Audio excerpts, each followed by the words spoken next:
Everything was all quiet up until then. But obviously this is gonna be an instant reaction. So there, some of the reactions might be, half baked or not even quarter of the way baked. But we're here to react to the game. So let's just go ahead and hop right on into that. So again, if you like the video, drop a like on the video, subscribe to the channel, and then comment down below and let me know what your thoughts are of this Texas Longhorn football game versus Arizona State. I know it just. I think the best way to describe this game right off the bat is Texas deserved to lose. Uh, should have won. I mean, like this should have been a blowout. It was a blowout to start. Everything was going exactly how we wanted it to go. Not even, I wouldn't say up to the half because there were some problems creeping in before the half started. But man, it just and we're gonna get to the Quinn Ewers comments here in a little bit, but some of these people are like just being stupid and idiotic, and y'all made up y'all's mind a long time ago, and that's fine. It is what it is. But so to get back on track, before the half, this thing started to go sideways.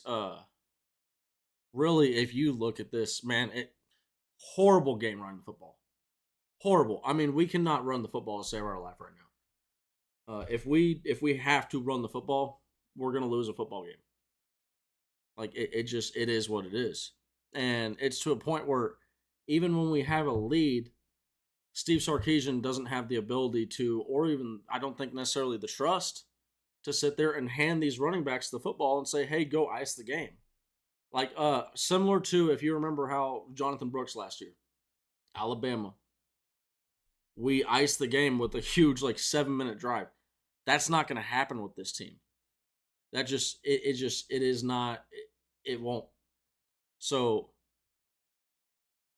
keep that in mind, right? But defense, what a job from the defense. I know they gave up some points, but this is not on the defense. The defense is put out there way too many times. I mean, if you go and you look at it, like how many times? Let me just go ahead and make this just a little bigger. Oh, sorry.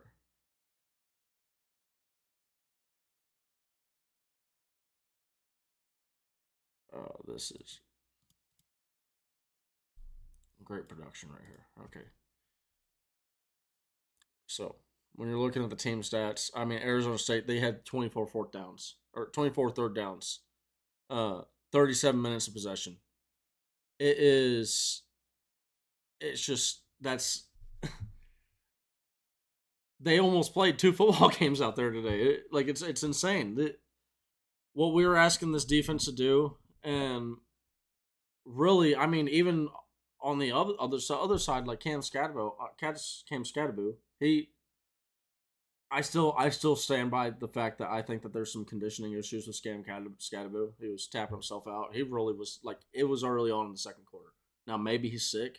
That might be something, but Cam Scadaboo was looking like there were some conditioning issues. It looked like, and really, I just when you're going up against a guy like that's as physical as he is when he is in, man, it's gonna wear you down, and it did. And I think that our inability to sustain drives, uh, inability to run the football, that really hurt our defense. Now, was Quinn Ewers perfect today? No, he wasn't. I mean, that interception, you can't be throwing that. I mean, Jesse Palmer, who I believe is a former quarterback, he said that wasn't that wasn't a bad decision, but it was just a bad execution of the decision. I think it was a bad decision. I mean, it didn't look like it was open, but you know what? I'm not a I'm not a former football player, college football player, and most of y'all aren't either. So we'll just have to go with what Jesse Palmer said on that one. Uh, but this game was just going throughout the game. Way too much anxiety going on, like as Odd Future said down there. Uh, this was my heart rate was going up and down, and then really up at the end. This game was insane. Uh, it felt like an alternate ending to the Georgia game, the SEC championship. absolutely wild. I I hate to say this, but we're gonna and I'll throw this in the problems section, but kicking we got to talk about the kicker. I mean, I look, I love to defend players. Y'all know I'm as pro player as you can get. It's just unacceptable. Like there's honestly no other words to use when it comes to kicking. I mean, I'm going and looking at our kicking before today. He came in 22 of 15, Bert Auburn did, and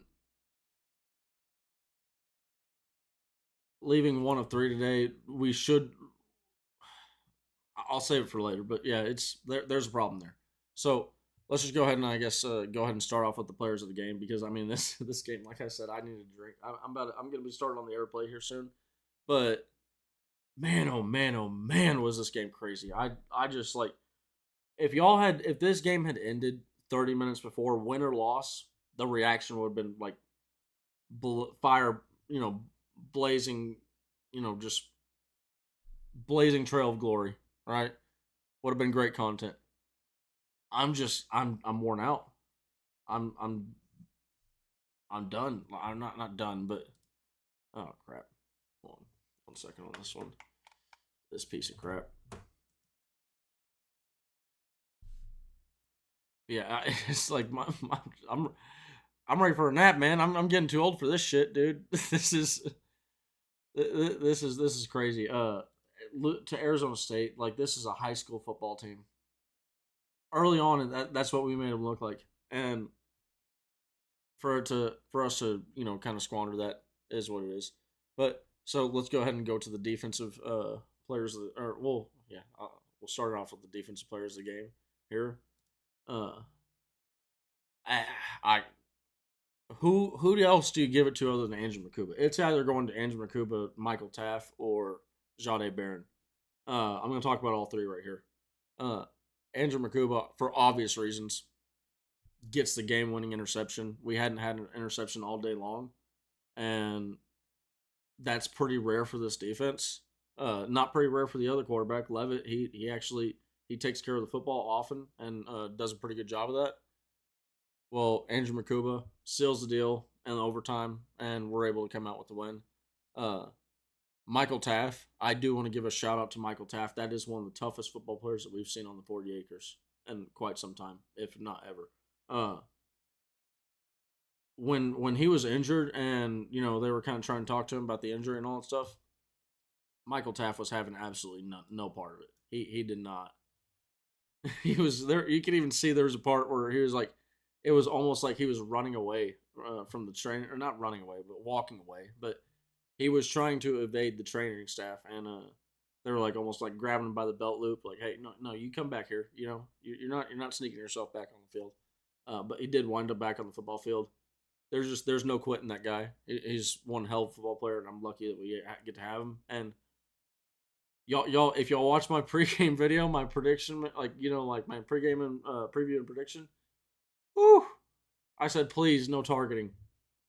Now, to be honest, I at that point when we got the targeting, when we it probably should have been targeting if I'm being honest, but when we got that, I was like, man, we're probably gonna lose, so who gives a shit, right? Like we're losing. Who gives a shit if we get a targeting? It is what it is. But no targeting, so Michael Taft does not have to sit out the first half of what is looking like it's going to be Ohio State. Holy shit, 17-0 against Oregon right now. This is an absolute beatdown, and might be a beatdown against Texas. Well, we're gonna have to see. Or Ohio State's playing their best football at the right time of the year, and we'll move on to Jade Barron. Jade Barron, he did have he did have a bad penalty earlier. I'm not gonna say bad as far as like the timing of the penalty was bad. That's what made it bad, and it is what it is. 11 tackles, 7 solo, led the team in both categories. Half tackle for loss. He's had better games, but he definitely is worthy of shout out right here. And then on the offensive side of the football, I mean, we're gonna go with it's easily got to be Matthew Golden. Matthew Golden is easily the player of the game. I know y'all aren't going to like me for doing this, but I'm also going to throw in a Quinn Ewers, and then I'm going to throw in Gunnar Helm as well because I'm choosing three for both sides.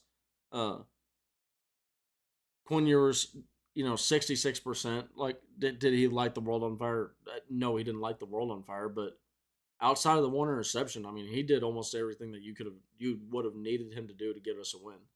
And it's really unfortunate that our offense that is really needs the run game to be established and needs the run game to be going to even start to have some sort of effect on defenses. When you don't have that, that's a massive problem. And man, this is it's sad, but it is what it is. I'm also kind of sad that our fans aren't really kind of going to bat for Quinn. They every chance that they get, they go after him, and we're going to talk about that here in a second. But again, Matthew Golden. I mean, some amazing catches. That dude's he's gone. He's gone to the NFL draft. It is what it is. We're not going to see him here anymore. And then odd future. I let me know if you got your let me know if you got that hat. It should be there. You should have got it by now. But let me know. And then seven catches for 149 yards, one touchdown for Matthew Golden. Great stuff. And then not only one touchdown, that touchdown catch was a pretty big one. 4th and 13. I'm not gonna lie. When that play happens, I'm normally a guy that oh, we're not dead yet. Like it's not ball game yet. I was like, whatever. I'm sitting here watching. Like, what? Screw it. We're right. We're done for. And woo, what a pass, what a catch. Love to see it. And then also Gunnar Helm, literally the next play, touchdown from Quinn Ewers. What a sequence for us.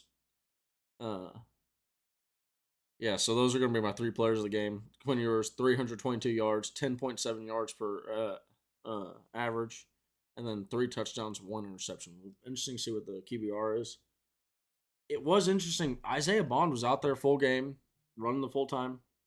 Didn't get a single catch, so that's interesting to see. But so here we go on to the problems. We got a few problems to talk about. And we will start off with. We shouldn't start off with that because that'll lead into the third quarter. But we'll talk about Bert Auburn right here. I love Bert, right? I love the whole long hair thing. I like he's a funny character. He's an easy guy to root for. I apologize for my camera doing all this crazy shit right now, but this isn't a charity. This is the easiest way that I can say this is that this is not a charity. It is a privilege to be able to play at the University of Texas. Now I know I'm just some jackass sitting on my chair here in my room, right? I'm just some jackass at home. He's out there doing some level of conditioning. He's out there with the team, right? He's doing all that stuff. But I am just simply saying there are other guys who will do the same exact thing that he is doing, all this stuff, and they will also make field goals. They will also make game-winning field goals. I mean, at this point, it is what it is. I would love to say this where you go and you look and you have Quinn Ewers, or not even Quinn Ewers. There was the false start. Freddie DeBose. He had a false start, a penalty in a field goal that would have gone through. Now doesn't count. And man, it sucks for that, right? That's where I was like, man, how can you really blame that on Bert? But at the same time, Quinn Ewers drives Texas down the field. What does Bert do to win the game? Misses. The SEC championship could have been secured right then and there. Misses. And with the game on the line, a chance, hey, we've moved you down to the 25-yard line, man. This is a 40-yarder. It's not a chip shot. but it's far from the hardest thing you've ever done. Miss. And man, it sucks. It is what it is, but special teams is a big problem right now. Speaking of special teams and problems, I will lose my fucking mind. Excuse my language. I will lose my mind. I will absolutely go ape shit if we have another fourth down fake punt converted on us. This is the stupidest, most childish shit I've seen. I don't profess to be some, big ball knower. I like to joke around on Twitter when I say, ooh, big ball knower, I'm a ball knower, right? I know ball. That shit is elementary. It's just a matter of effort. Effort. Do you care to have the effort to make sure that you're watching the right people that you're responsible for? Or are you just gonna drift off in la la land, pull out your ticket, and be another player, be another you know, just be somebody watching the game, but you're on the field. Can't have that. Can't have that. We need to get this cleaned up. Cannot like when a team goes for it on fourth down, it's just like that. That's when it used to be like, okay, that's disrespectful. First off, like fuck you, right? That should be number one, and then number two, you should stop it, get the ball in great position, shove that shit in their ass, and then give them the ball back and say, come on, let's go again, right? And then now you're up another touchdown. It's what 24-3. Like this is how things work. These are how good teams go out there and they beat the shit out of people. This Texas team is not. They're not going out there and being a boa constrictor, which is going to take me into my third point, or my third problem, or my third quarter problem. Uh, this is one of the most wild things I've seen. Go ahead and get rid of the GIF thing, but this is just absolutely wild to me. How is it that you got from the Colorado State, and this includes Georgia. Georgia, we scored 14 points. We outscored Georgia 14-0 in the second half, or not in the second half, in the third quarter. So this started at Vanderbilt, but from Colorado State to Georgia, the first time we played them, we had scored 68 points combined in third quarters. Opponents had 3 points. The only time that you had seen was 3 points. Michigan. That was the only game that anybody scored scored in the third quarter. From Vanderbilt to Arizona State, 16 points for Texas, 60 for opponents. What are we talking about, man? Like, what's going on? I wish I could sit here and tell y'all. I don't even know. Like, I just want to count these out. 1, 2, 3, 4, 5, 6, 7 games. 1, 2, 3, 4, 5, 6, 7, 8 now. So when you go and you're talking about, hey, the 68-3, that's a 7-game stretch. 16-6, 60, that's an 8-game stretch. This is a problem that needs to get fixed. Like, needs to. It's got to be done.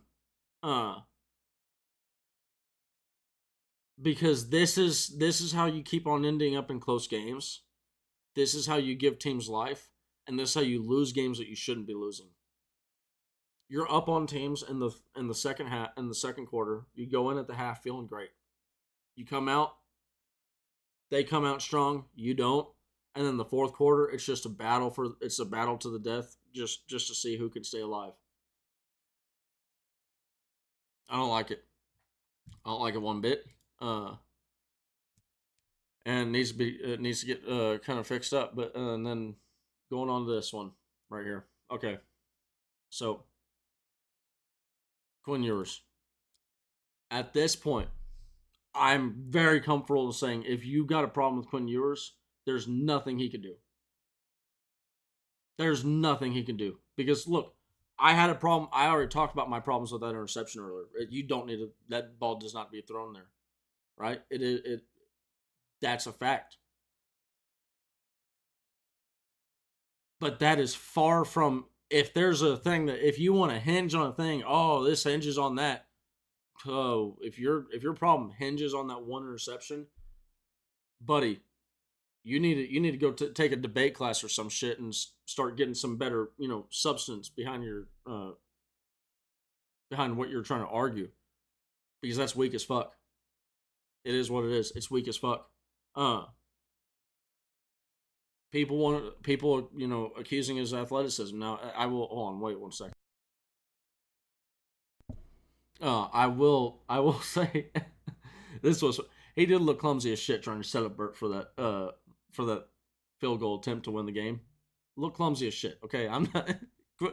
Quinn's not helping my argument when I'm talking about his athleticism any bit right here. Okay, but going for, or going going and getting the ball, running it in for a touchdown, showed some athleticism there. Uh, he showed some athleticism multiple other times, trying to escaping the pocket, keeping plays alive. He showed some athleticism, keeping the play alive, escaping pressure in the pocket, and getting the ball to Gunnar Helm, which wound up being the game-winning touchdown. Uh, at the end of the game, when he got the ball back with, I'm going off the top of my head, there's 51 seconds left on the clock, but it's probably not. It's probably going to be, let me see. No, that's overtime.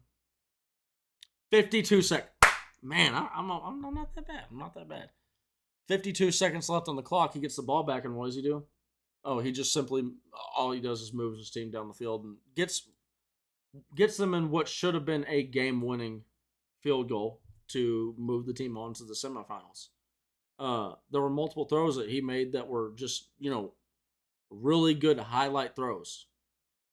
If you have an issue with Quinn Ewers, your issue should be with Steve Sarkisian today, and I'm pretty sure Steve Sarkisian's going to have a lot of those issues with himself. He's Steve Sarkisian's. This is one of my things that I like about him the most is Steve Sarkisian's one of the most critical people of himself. There's probably not a thing that somebody can say that's within reason. On whether it's on Twitter, a message board, or anything like that, any form of media. There's nothing that anybody could say that's within reason that he probably hasn't already thought of himself or is going to think of in between this next game. But that still doesn't fix a lot of the issues. I mean, you go back to right here. Let me get this thing open. This is a big issue that I don't think a lot of people want to be talking about right now. 1.8 yards per game, or per rush. That is not going to get the job done. It's just, I mean, Jaden Blue, 4 carries for 4 yards. Trey Wisner, 18 carries, 45 yards. This is against the Arizona State defensive line, who's severely outmatched. Or should be. Should be. I can't say they're severely outmatched because does that look like they were outmatched? Doesn't. And people want to put this shit on Quinn Ewers. Let me tell you something. There's a major news flash coming in front of you. Arch Manning, if he hands that ball off in the end zone, it is still a safety. The play calling, it is still a safety. Maybe it's Quinn Ewers' fault for not checking out of Steve Sarkisian's play. Now, maybe Quinn Ewers checked into that play. He didn't, but let's just, for the sake of the argument, let's just try and make this as strong an argument as possible. I mean, it's just a lot of people are expecting. I don't know what they're expecting if Arch Manning is going to be in the game versus Quinn Ewers. I don't know. I don't know if you're expecting him to turn water into wine. And I also, this has been my gripe. This is why I don't want to see Arch Manning just yet. Is I feel like we're going to see more interceptions, more turnovers with Arch Manning. Ironically. So it is what it is. You're going to get more flash plays, but those flash plays are going to come at a cost. But Quinn Ewers was far from the problem today. That last drive that he had was a great drive. made some great throws. The fourth quarter, he made a lot of great throws. Uh, yeah, it just it does it does. I will admit it does bother me that Texas fans we can have a quarterback perform good and we still have fans. Look, there are going to be some trolls. I'll be honest. I can't put a finger on the Ryan Cochran guy if he's a troll or not in the chat. He's been around since the very beginning of my channel, so I that's one reason why I've always kind of not called him a troll is because sometimes he's actually very on the point, but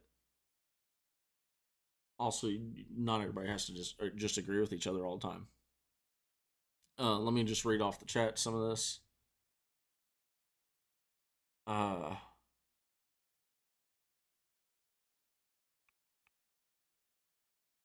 oh yeah, 45. Burt Auburn. I thought you were talking about Baron Sorrell or not Baron Sorrell. Vernon Broughton. I was like, bro, Vernon Broughton actually did pretty good. Like his stats. He he might be deserving of player of the game. Might have been snubbed right there, but and you know what? Yeah, screw it. I'm sorry, Jade. I'm tossing you out. I'm putting Baron in there. Vernon Broughton in there. Uh,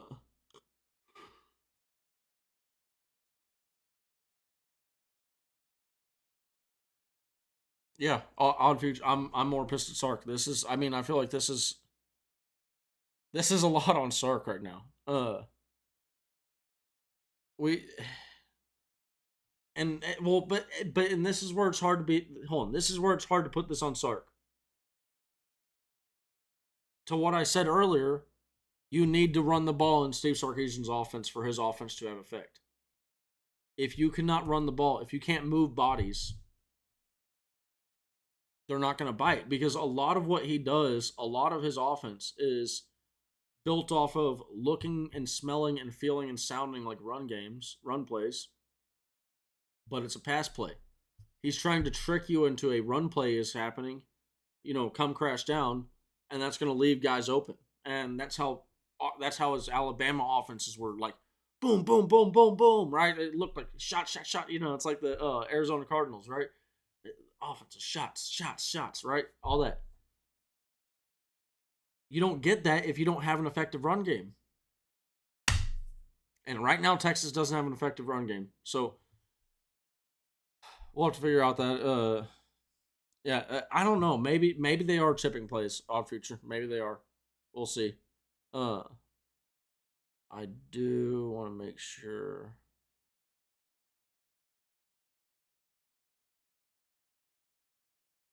No. Hey, odd future. Let me know. Hit me up on Discord if you did get that hat. But I appreciate all y'all for coming out today. I'm gonna go gonna get the every plate done here. Gonna kind of get some food in the belly.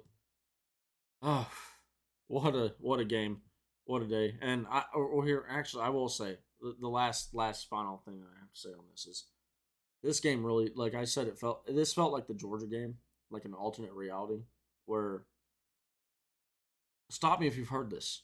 Third and long, and you got a quarterback that runs within the 5 yard line, gets walloped by Andrew Makuba. How'd that guy hold on to the football? You might ask. Okay, ball set up on the goal line. They score. Did that sound familiar to you? When that happened, I was like, oh shit, we're losing. We're losing. It's the same way we lost to Georgia. But hey, we came out with a win, so I'll take a win at the end of the day. But the Texas Longhorns, we absolutely deserve to lose. Props goes out to Arizona State for fighting the entire time. But next time Texas, we need to learn how to squash opponents and go for go for the kill. And that starts with the third quarter.